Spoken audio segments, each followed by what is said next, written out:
The second I plugged in the projector, their private chat popped up. Today we finish her. And instead of closing it, I scrolled and exposed everything in front of HR, watched till the end to hear the one line that ended their careers. My name is Meredith. I'm 38 years old, and this is how I turned their betrayal into my blueprint for power. The room smelled like burnt coffee left too long on the warmer and that cheap citrus carpet cleaner they spray when somebody spills something they don't want to talk about. It clung to the back of my throat the second I stepped inside, the same way it had every quarterly review for the last 8 years. The walls were that tired beige that never quite looks clean, and the only light came from a single fluorescent tube that flickered like it was personally offended to be awake. The projector bolted to the ceiling hummed louder than any human voice in the building ever dared. I remember the weight of the laptop in my hands. Jenna had pressed it on me 10 minutes earlier with that syrupy smile she saves for people she's about to stab. Here, use mine. It's already hooked up to the projector. Saves time. Her perfume was too sweet, like candy left in a hot car. I said thank you because that's what you do when you've been trained to be grateful for scraps. I should have felt the trap close then. I didn't. 8 years of being told I was almost there, 8 years of watching younger, louder, prettier people leapfrog past me had dulled the alarm bells. I just wanted to get the review over with and go home to the lasagna I'd left in the slow cooker. The team filed in. 23 chairs in a half moon, HR in the corner taking notes like a court stenographer. Janine at the head of the table, arms folded so tight her watch left red dents in her wrist. Kyle lounging 2 seats down, legs stretched out like he owned the oxygen. Jenna sat dead center, legs crossed, phone already glowing under the table. I plugged in the HDMI. Click, the screen woke up. Windows logo. Then the desktop. A tiny delay, the kind you get when the computer is thinking about ruining your life. I clicked the presentation icon. Bloop. A private chat window slid open in the lower right corner, not minimized, full view, bright white bubble against the dark slideshow background. The little green dot beside Jenna's name said she was typing right that second. The first message was already there, frozen for the whole room to read. Jenna. She's walking in now. Low L Kyle. Perfect. Showtime. Someone in the back inhaled so sharply it sounded like a gasp in church.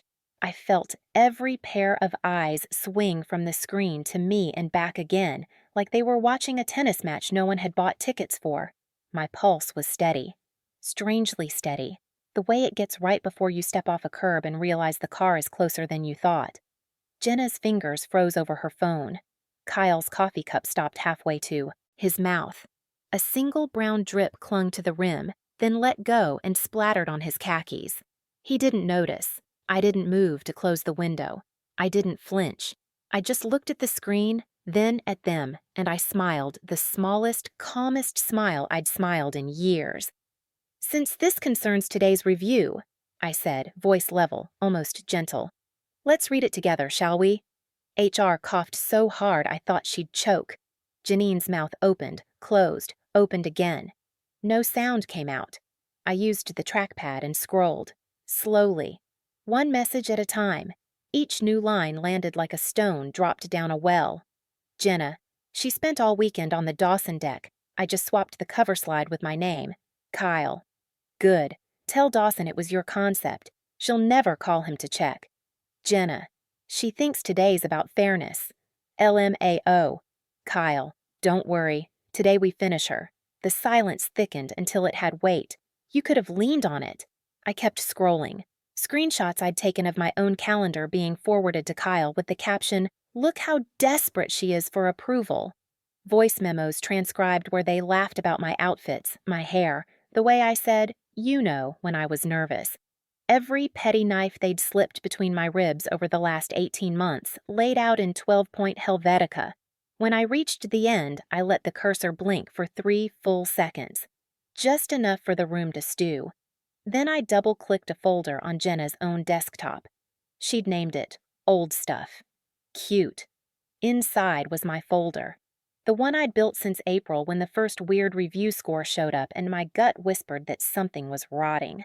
Screenshots with metadata. server logs, restored deleted files, emails they thought they'd buried, a running timeline so clean the FBI could have used it. I clicked the first image, full screen, timestamp glowing in the corner.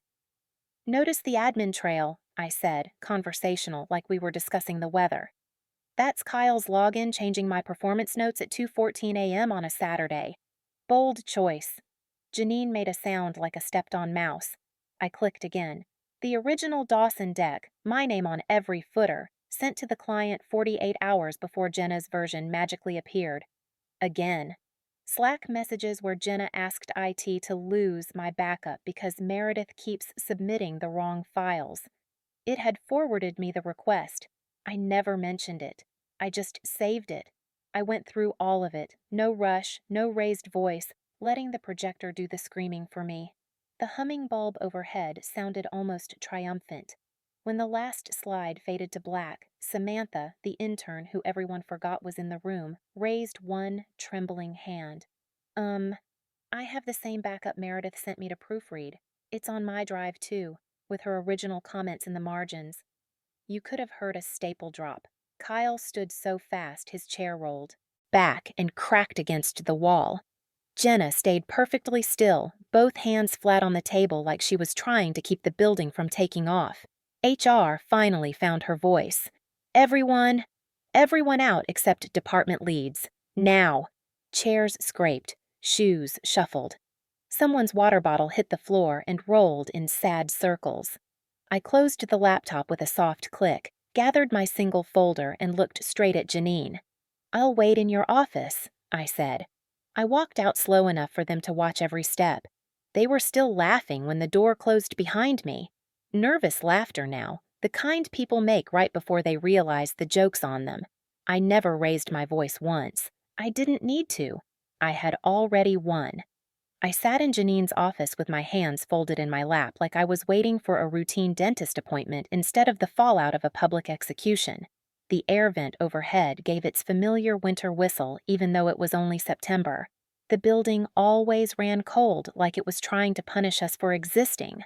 On the shelf behind her desk sat that framed photo from Gatlinburg. Janine and her husband and two teenagers grinning in front of a cabin draped in Christmas lights. I'd walked past that picture 1,000 times and never really seen it until now. Their smiles looked effortless. Mine hadn't been effortless in years. The chair was faux leather, cracked along the seams, and it sighed every time I shifted. I didn't shift much. I just breathed in the faint scent of Janine's vanilla lotion mixed with the dry erase markers she was always hunting for. I listened to muffled voices down the hall. Sharp at first, then lower, pleading, the way voices get when someone realizes the floor has already dropped out from under them. I wasn't afraid. That was the strangest part. My pulse wasn't racing, my palms weren't damp. I felt wrapped in the kind of stillness you only get after a long fever finally breaks. When betrayal has been slow and quiet for long enough, silence stops feeling empty. It starts feeling like home. The door opened too fast. Janine's heels stabbed the carpet like she was trying to kill it. She wouldn't look at me. She busied herself with a stack of folders that didn't need straightening. Then Martin from HR slipped in behind her, peppermint gum and toner trailing him like cologne. He closed the door with that soft click that always sounds final. He didn't sit. He stood there holding a legal pad against his chest like a shield. "Meredith," he started, voice hushed the way people speak in hospitals. "Is there anything else we should know before we proceed?" I reached into my bag, slow, deliberate, and laid 3 green and white certified mail receipts on the desk. The postmark dates stared up like little soldiers. "Copies of everything," I said, "mailed to myself, sealed, unopened, in case someone decided the server logs weren't enough." Janine's shoulders folded forward like someone had cut her strings. Martin's eyes flicked to the receipts, then to me, something like awe and terror mixing behind his glasses. "Why did you start keeping records?" he asked, softer now. I let the question hang just long enough for the vent to whistle again, because in my last review, Kyle wrote that my perception of unfair treatment was the actual problem. I kept my voice level, almost kind. He said women who want to lead need to be more agreeable. I figured if my perception was the issue, I'd better start collecting evidence that agreed with me. Janine made a small sound, almost a whimper. She pressed 2 fingers to her lips like she could push the word agreeable back inside them and swallow it forever. Martin finally lowered himself into the chair across from me. The faux leather groaned in sympathy. "We've suspended Kyle and Jenna without pay, effective immediately," he said. "Full investigation. They've been escorted off the property." I nodded once. That was all. "I want my original review scores," I said, "and the altered versions, side by side." He already had them. He slid the pages across the desk like they were radioactive. I glanced down. The differences looked surgical. Whole paragraphs rewritten, numbers shaved just enough to keep me out of the leadership program. Comments about my defensive tone inserted in Kyle's handwriting. Janine found her voice. It came out cracked and small. "I didn't know the extent," she said, "but I should have seen something. I'm sorry, Meredith. Truly." I studied her face. The tiny lines around her eyes looked deeper than they had an hour ago. "I'm not looking for sorry," I said. "Not cruel, just true. Sorry doesn't put the hours back, doesn't undo the nights I sat up wondering if I actually was crazy." She flinched like I'd slapped her. Martin cleared his throat. "We're restoring your original scores today, and Janine has personally recommended you for the leadership development program that starts in November, the one you were previously not selected for." The words landed heavy, warm, almost too much to hold.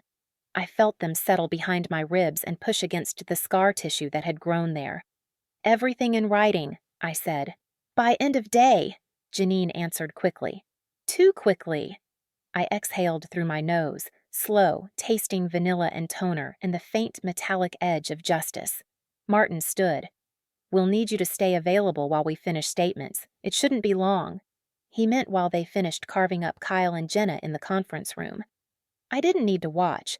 I'd already seen the blood. The door closed again. I stayed seated.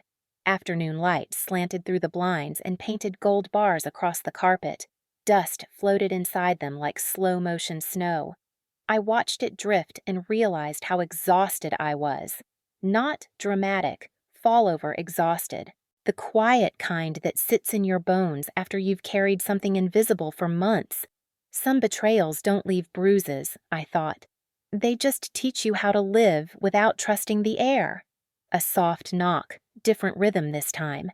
Hesitant. Samantha slipped in holding a single sheet of paper. Her hands shook just enough to make the paper flutter. "I found another email chain," she whispered. "I was scared to send it earlier. It's bad." I didn't take it. I tilted my head toward Janine. "Give it to her," I said. Janine took the page like it might bite her. Her eyes scanned, widened, filled. She looked up at me with something new in her expression. Not pity. Recognition. "This was coordinated," she said, voice breaking on the last syllable. "They planned it for months." "Yes," I said simply. The room went still again. But this stillness tasted different. It tasted like the moment before a judge's gavel, before a verdict everyone already knows. I felt the corners of my mouth lift, not triumphant, not yet, just quiet, certain, unstoppable. For the first time all day, I let myself smile. The elevator doors slid shut with that tired metallic sigh I'd heard 1,000 times before. Just me and the faint smell of industrial lemon cleaner and somebody's microwave popcorn from lunch. The car dropped slow, like it didn't want to deliver me to the lobby either. Floor numbers blinked down in dull orange. 4, 3, 2. I watched them the way you watch rain slide down a window when you have nowhere left to be. The lobby was too bright after the dim hallway. Late afternoon sun poured through the glass doors and turned the marble floor into a sheet of gold. A couple people waited by the mailboxes, pretending to check their phones. When I stepped out, they nodded, quick, polite, the kind of nod you give a stranger at a funeral. Their eyes said everything their mouths wouldn't. We were in that room. We saw. I walked the long corridor back to my cubicle like I was moving underwater. The carpet swallowed every footstep. Overhead, the fluorescents buzzed the same flat song they'd buzzed for 8 years, only now the song sounded different. Like it was humming in a key I finally understood. My desk looked exactly the same. Same dying pothos plant, same stack of color-coded sticky notes, same cracked coffee mug that said, "Nevertheless, she persisted," in chipped gold letters. I lowered myself into the chair and just sat. Let the quiet settle on my shoulders like a coat that actually fit. The computer woke up with a yawn. A new email sat bold at the top. Subject: Official review correction for your records. I clicked. There it was. My real numbers, my real words. The campaign that kept me here until midnight for 3 weeks straight. The one that brought in the Dawson account, glowing in black and white. Client quotes I had screenshotted and cried over in my car because no one here ever said them out. Loud. 98th percentile. Exceeds expectations. Strategic thinker. Ready for the next level. My hands shook just a tremor, like a phone on vibrate against a table. Not fear, just the last of the tension leaking out through my fingertips. Across the floor, keyboards clacked too loud, then stopped, then started again. Heads stayed bowed, but eyes kept drifting my way.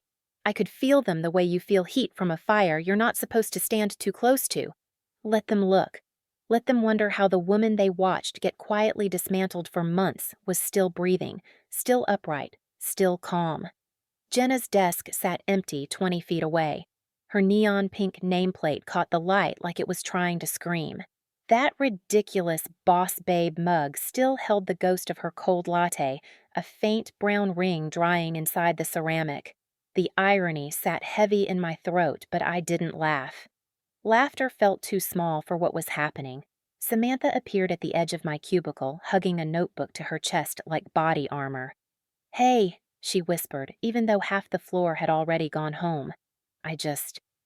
Thank you for what you did in there. It made me feel like maybe we don't have to swallow it forever." Her voice cracked on swallow. She was 24, maybe 25, and her eyes carried the same wary hope I remembered wearing at that age. I leaned back, felt the chair creak under me like an old friend. "You don't," I told her, "but start saving everything the day it feels off, not when it hurts. The day it feels off." She nodded fast, like she was writing it on the inside of her skull. "I will," she said, and the smile that broke across her face was small and fierce and brand new. She walked away lighter. I watched her go and felt the balance tilt, just a fraction, in a direction it had never tilted before.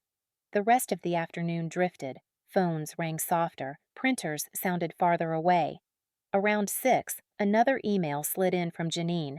Subject line: Actions taken. I opened it. Suspensions confirmed. External audit scheduled. Mandatory bias and ethics training for every supervisor. And then, at the bottom, a single line that stopped my breath. I failed to see what was in front of me. "You gave us a mirror. Thank you for holding it up." A mirror. That's exactly what the projector had been, not a weapon. A mirror. And once the glass cleared, nobody could unsee their own reflection. At 6:30, I shut everything down. The floor was almost empty, just the low hum of machines sleeping. I slung my bag over my shoulder and walked the long hallway again, past the break room that still smelled like burnt coffee, past the poster about hand washing that nobody ever read. Outside, the air wrapped around me thick and warm, Middle Tennessee summer refusing to leave even though the calendar said September. Cicadas screamed in the trees like they were paid by the decibel. The parking lot lights flickered on one by one, orange, pools blooming across the asphalt. And there it was, Jenna's white SUV, still in its assigned spot. She sat inside, driver's seat reclined, face turned toward the window so I only saw the back of her head. Shoulders curved inward like she was trying to fold herself smaller than the car would allow. I slowed. My shoes crunched on loose gravel. For one breath, I thought about walking over, tapping the glass, saying something sharp and perfect that would finish her. But the moment passed. I kept walking. The confrontation was over the second that chat window opened in front of 23 witnesses. Anything I said now would be noise. She needed to sit in the quiet she'd forced me into for months.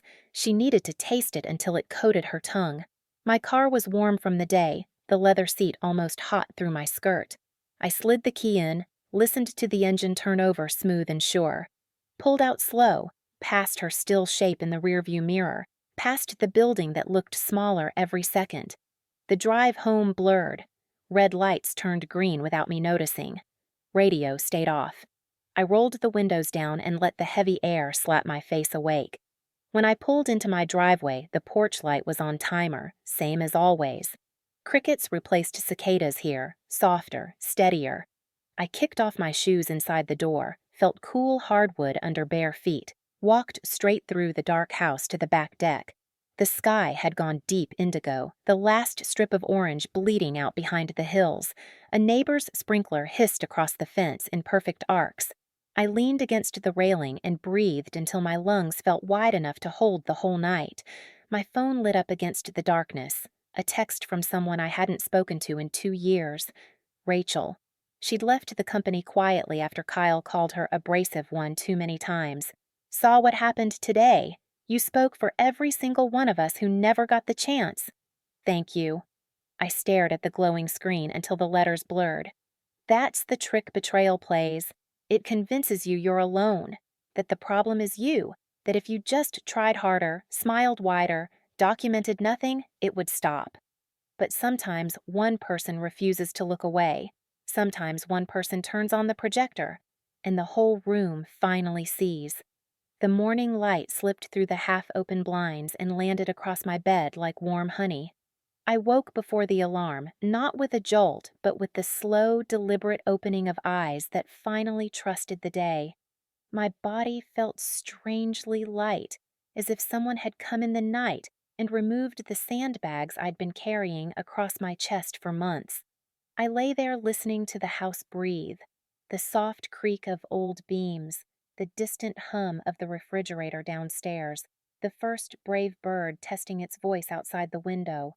No racing thoughts, no mental rehearsal of what I would say if someone cornered me. Just quiet. I padded barefoot to the kitchen. The tile was cool, almost cold, and it felt honest under my soles.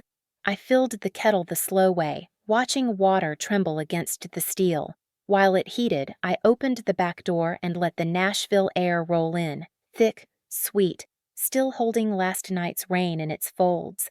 The coffee grounds smelled darker than usual, richer, like they'd been waiting for me to really notice them. I poured the water in a thin stream and watched the bloom rise, the color of wet earth. Steam curled up and kissed the window glass, drawing temporary ghosts that vanished as fast as they appeared. I carried the mug to the porch and sat on the top step. My neighbor's sprinkler had just kicked on, shh, throwing silver arcs across the grass. Somewhere down the street, a dog barked once, then thought better of it. I sipped and let the heat settle on my tongue. For the first time in forever, my shoulders stayed where they belonged instead of trying to crawl up around my ears. The drive to work felt shorter. Same route, same red lights, same cracked asphalt on the exit ramp, but the city looked softer around the edges. The guard at the gate lifted the arm before I even rolled to a stop. He gave me a small nod that lingered half a second longer than usual. I nodded back. We both knew why. Inside, the lobby smelled faintly of lemon again, but today it didn't sting. People stepped aside for the elevator without crowding. When the doors opened on 4, the hallway seemed wider. Heads turned, but not away this time. Eyes met mine and held. A quiet morning Meredith here, a softer hey there, not loud, not performative, just real.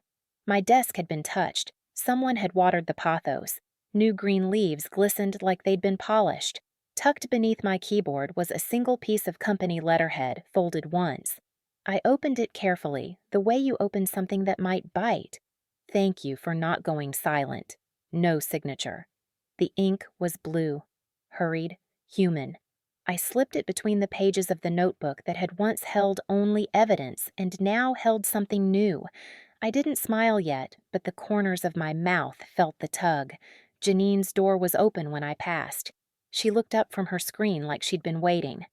"Got a minute?" she asked, voice softer than I'd ever heard it. I stepped in. She closed the door behind me, the click gentle this time. 2 glasses of water already sat on the desk, condensation rings blooming beneath them. She didn't sit behind the desk. She took the chair beside me instead. Equal footing. "Meredith," she started, then stopped, fingers tracing the rim of her glass. "You don't have to stay here. Not after everything. We would write you the kind of reference that opens any door you want. No bridges burned. Just a clean start somewhere that deserves you." The offer floated between us, generous and heavy with guilt. I could almost see it hovering in the air like dust in sunlight. I let it sit there a moment, let her feel the weight of it. Then I looked straight at her. "I'm not leaving," I said, calm, certain. "You don't repair a broken culture by letting the people it injured limp away. You repair it by making them the ones who stay and fix it." Her breath caught, just a small hitch, but I heard it. "I want a seat at the table where these decisions get made," I continued. "Not as punishment, as progress. I want to build something that doesn't eat its own." She searched my face like she was looking for anger and couldn't find it, only resolve. "I respect that," she said finally. "More than you know." "Good," I answered. "Then let's get to work." I stood. She stood with me. For the first time ever, we were the same height in that room. Back at my desk, the afternoon light slanted low and golden across the keyboard. I opened a brand new folder on my desktop. No password, no hidden location. Just one word glowing white on blue. Rebuild. Inside went the first document. A mentorship framework, clear reporting lines, anonymous feedback channels that actually went somewhere. Mandatory sponsor relationships for every woman and minority hire, someone with real power who had to answer for their growth. I typed until the sky outside turned lavender, until the cleaning crew's vacuum hummed in the distance like a lullaby. When I finally shut down, the floor was empty and quiet.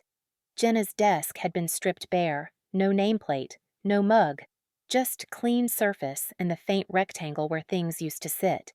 But someone had left a single yellow sticky note under the monitor, the kind that loses its stick fast. One word scrawled in frantic black Sharpie. "Sorry," that was all. I looked at it for a long second. Then I left it there. It wasn't mine to carry anymore. Outside, the air had cooled just enough to feel kind. Crickets stitched the night together with their steady song. The parking lot lights buzzed soft and low. I walked to my car slowly, feeling the ground solid beneath my shoes, feeling my spine straight, my shoulders easy, my breath deep and mine. Tomorrow I would walk back through those doors not as the woman they tried to erase, but as the one who refused to disappear. And that, I realized, was the moment the story actually began. 3 weeks later, the conference center smelled like fresh paint and nervous ambition. They had moved the leadership program off-site, some glass-walled hotel ballroom on the edge of Nashville where the chandeliers looked too heavy for the ceiling and the coffee was always 1 degree too hot. I walked in wearing the navy blazer I bought the day after the Projector incident, the one that still had the tag tucked inside because I wanted to remember the price of showing up. 12 seats around an oval table that cost more than my first car. Name cards in crisp black font. Mine sat exactly where it was supposed to. No one had moved it to the back. Samantha's was 2 chairs down. When she spotted me, her whole body lit up like a porch light at dusk. She half rose, then caught herself, then rose anyway and crossed the carpet in 4 quick steps. "I still have the folder," she whispered, cheeks pink. "The templates, the backup protocol. I even added color coding." I touched her wrist, light, steadying. "Keep it. Teach it. Never let someone tell you proof is paranoia." She nodded so hard, a curl escaped her ponytail. Then she hugged me, quick and fierce, before anyone could pretend they weren't watching. The instructor was a woman from Atlanta with a voice like warm bourbon. She walked us through case studies that felt like reruns of my own life. Power dynamics, quiet sabotage, the slow drip of being told you're not a culture fit. Every time she asked for examples, the room got very interested in their legal pads. I never raised my hand. I didn't need to. My story had already done the talking. During the break, a senior HR director I barely recognized found me by the pastry table. She pressed a plain white envelope into my palm like contraband. "For your records," she said, eyes scanning the room to be sure no one saw. "Official, final." Inside, the letterhead was heavy, embossed. 2 names, 2 termination dates, 2 lines that read, "Separation for cause. Do not rehire." References permanently blocked. I read it once, folded it smaller than it already was, and slipped it into the inside pocket of my blazer, right over my heart. It weighed nothing and everything. I didn't smile. I didn't need to. The chapter had closed itself. A month later, we were back in the same windowless conference room where it all exploded. Same flickering light. Same humming projector, now tamed and silent. Janine stood at the front in a soft gray suit I'd never seen before. She clicked to the first slide, quarterly goals, record revenue, new clients, and then she stopped. She looked straight at me, not past me, not through me, at me. "Before we talk numbers," she said, voice carrying without trying, "I need to say something out loud. Sometimes people in power see what's comfortable instead of what's true. We rewarded silence over courage. That ends today." A pause. The room held its breath the way it once held its judgment. Janine stepped to the side. "Meredith, the mentorship initiative is yours. Will you lead us into it?" No applause yet. Just space. Space for me to walk the same 10 steps I'd walked the day the chat window opened. Only this time the floor didn't feel like quicksand. The air didn't taste like burnt coffee and betrayal. It tasted like possibility. I took the clicker from her hand. Our fingers brushed. Hers were cold, mine were steady. I looked out at 23 faces that once stared at a screen in horror. Now they stared at me in something that looked a lot like awe. "I'm not here to repair what broke," I said. My voice didn't shake. It never would again. "I'm here to build something that never gives anyone the chance to feel invisible. We mentor because we remember the dark, and we refuse to leave the next person there alone." Samantha's pen flew across her notebook. Someone in the back exhaled like they'd been holding air for months. Janine's eyes glistened, but she didn't look away. Later, in the hallway, a junior copywriter I barely knew asked the question everyone wonders but rarely says. "Do you forgive them? Jenna? Kyle? All of it?" I considered the weight of the word forgive. How it asks you to carry less when what you needed was for them to carry more. "I don't spend energy on revenge," I said. "I spend it on receipts. The truth echoes all by itself." She laughed, then realized I wasn't joking, and nodded instead. That evening, the sky over Nashville was the color of bruised peaches. Wind whipped the parking lot, sending red and gold leaves into small tornadoes around my ankles. I walked slow, letting them swirl, letting the cold finally arrive after the longest summer on record. My blazer felt lighter. My steps sounded different, sure, unhurried. I passed the spot where Jenna's car used to sit. Empty now. Just a faint oil stain shaped like a ghost. I didn't look back. I had already arrived exactly where they never thought I would. In charge of my own story, calm in my own skin, carrying nothing that wasn't mine to carry. And somewhere behind me, the projector hummed its quiet new song, one that would never again be used to erase someone. It would only ever tell the truth. If this story struck a chord, hit like, subscribe, and tell me what you think in the comments.